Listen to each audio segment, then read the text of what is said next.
This here is Caleb and Danny. I recently cycled across the country from Florida with these two friends of mine, but we split up right before reaching the Pacific coast. It was the adventure of a lifetime, but we had a slight disagreement and now I've fallen behind. I don't know if I will ever catch up to them, to complete the loop ride all the way back home together. I was upset at first, and maybe due to pride, we haven't talked about a rendezvous. I figured maybe this was meant to be. I embraced the solitude. You see, I was always the weakest link of the group in terms of cycling abilities. These two taught me everything I know about this sport. They pushed me to commit to this grand journey, and without them, I would have never left my comfort zone to ride all the way out here.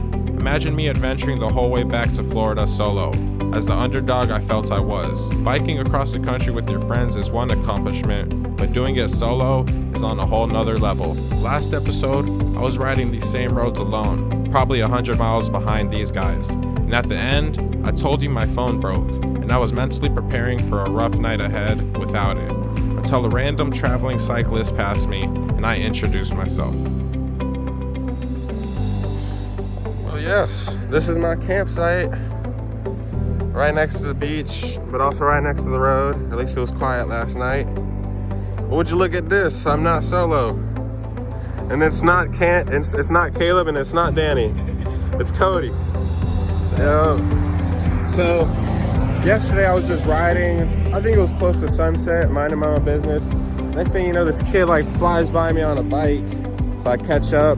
Then I asked him where he's from. He said New Hampshire. Wait, it's like your day 7 today, right?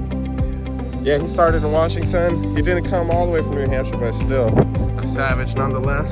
Ready to get some miles in. Maybe we could catch Danny and Caleb since I got a new riding buddy. I think I did 95 miles yesterday. He did like 152. And my phone is completely messed up. I couldn't record nothing. Look, I press it. That's all it responds. So yeah, I could have quit because my phone messed up. I could have quit because it's Danny and Caleb left, but still out here. Ain't none stopping me.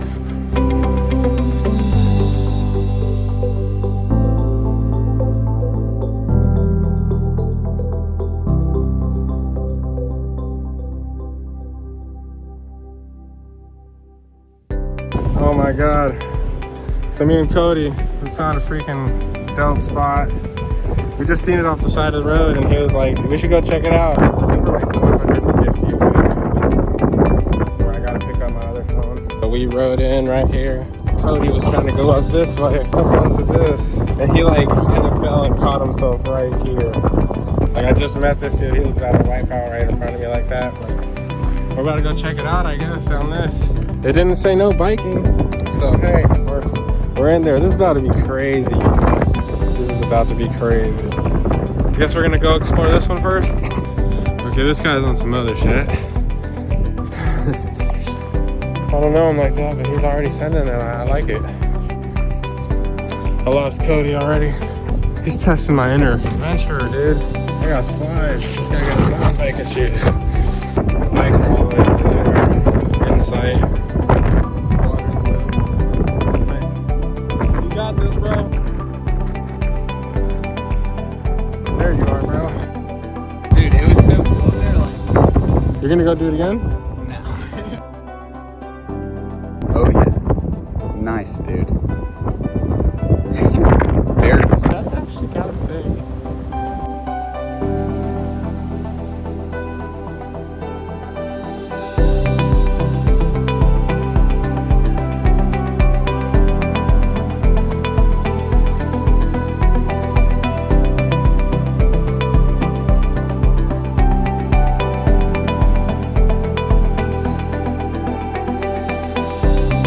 Any moment, I think like a big the tide could come in. We gotta be careful of that. Look at that. Dude, thanks for pushing me, bro. I probably wouldn't have came out down here alone.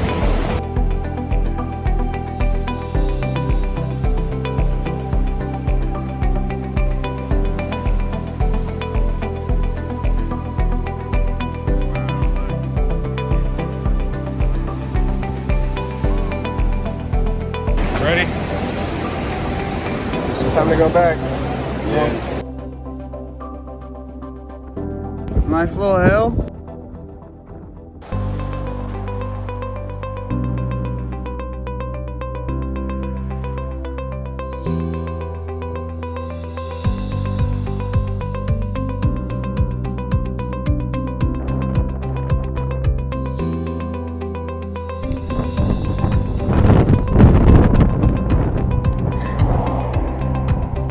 Yo, what's up, Christian? I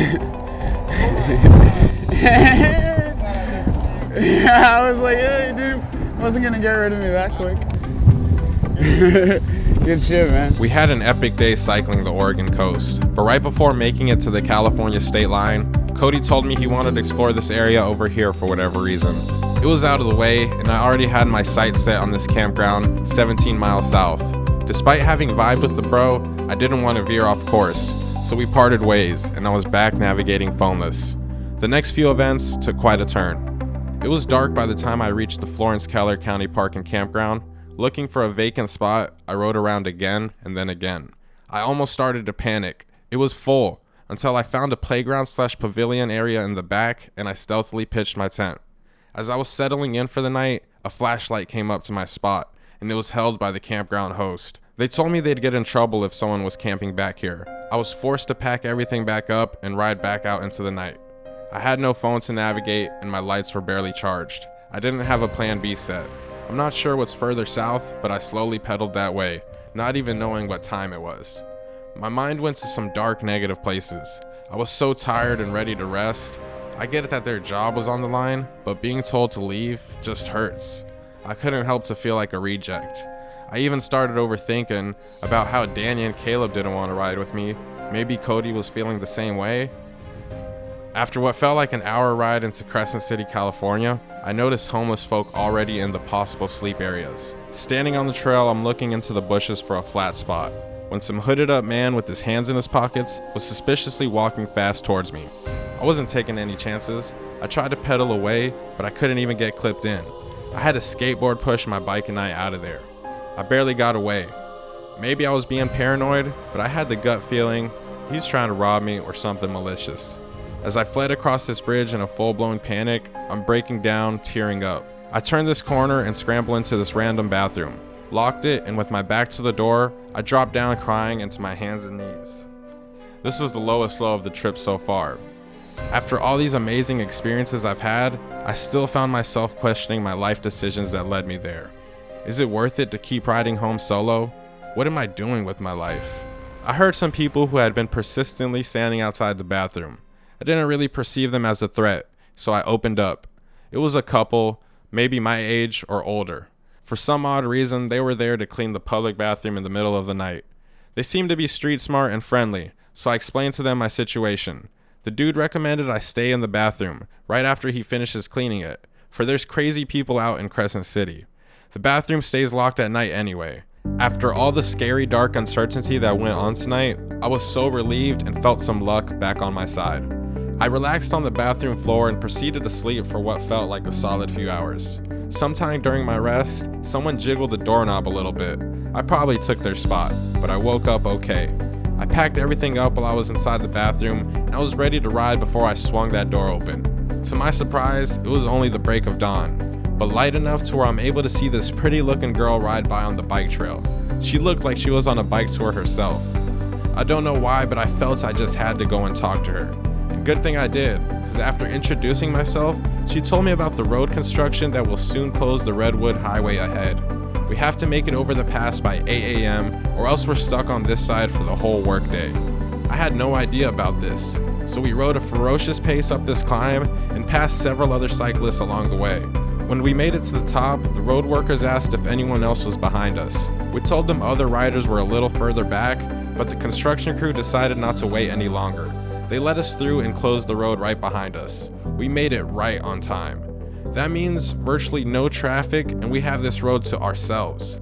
I flew down the descent admiring the ocean and forested views, and then I pulled over to this Trees of Mystery tourist attraction. The girl, whose name is Elise, caught up to me, and here we got to know each other a little bit.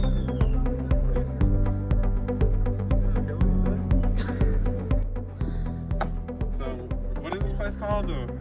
The Trees of Mystery. It's like some park. Yeah, it's pretty fun. I just met Elise. Yeah, I just met her. She was just riding by. Yeah, she pulled me up to climb.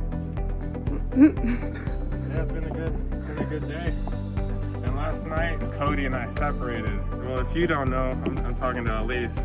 I met Cody just out there on the road, but he wanted to go like camp elsewhere.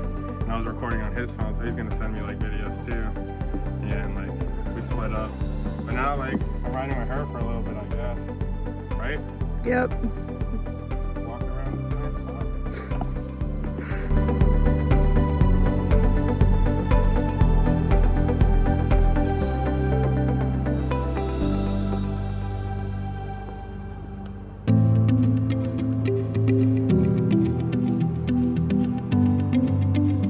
After the tourist trap, we still had the beautiful road pretty much to ourselves.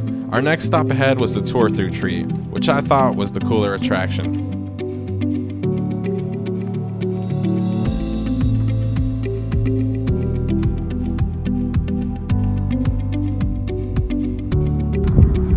Ostrich, right? It might be a different bird, right? What kind of bird is it? An emu. Email? Then she led the way to the Redwoods parks on what honestly felt like one of the best rides of my trip so far. I don't know if it's because I had such an awful time last night in comparison, or maybe because I had no phone and I was really able to take the experience in riding with this awesome girl. We made it to the Elk Prairie campground where other bikers are sure to come later. I think it's called the Elk Prairie Trail. There's some elks right there on the prairie. We then hiked around looking at some crazy trees, and then I thought I didn't get much miles ridden that day. And in the back of my mind, I knew Danny and Caleb were getting further and further, but I really didn't care. I was making new friends touring the Pacific Coast. Back at the campground, we met some of the other touring cyclists, some who we passed earlier before the road closure.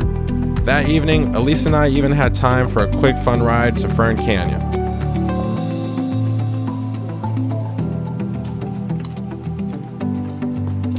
We hiked around that pristine little area, then when we got back to camp, it was almost nighttime. But there, I was so happy to see the bro Cody. He made it there. I thought I'd never see him again. What a way to end the night. Socializing with other bikepackers, telling each other stories. I never before really had this type of experience of bicycle touring culture. Even back home, I barely cycled with anyone else other than Caleb and Danny. It was such a great day. The next morning, I was ready for it again. Elise wanted to ride off early alone, but hopefully we'd see each other down the road. At least Cody was down to ride, and I told him about this legendary road I heard about going along what's called the Lost Coast. Old Matzel Road, which takes you away from the traditional Pacific Coast route, takes you to a rugged, hilly, epic back road, only for the more adventurous. We set off after it, but about an hour into the ride, I realized I left my broken phone back at the campground bathroom. I told Cody to go on and I'd try to catch up later, but I needed that broken phone because it had the footage to all 30 plus episodes you may have seen so far. I made it to the post office later and I received the care package my brother sent me. Then I hit the bike shop where I got even more gear that will help me adventure strong. I rested up at a warm showers and the next day I toured the most epic beach in the continental US.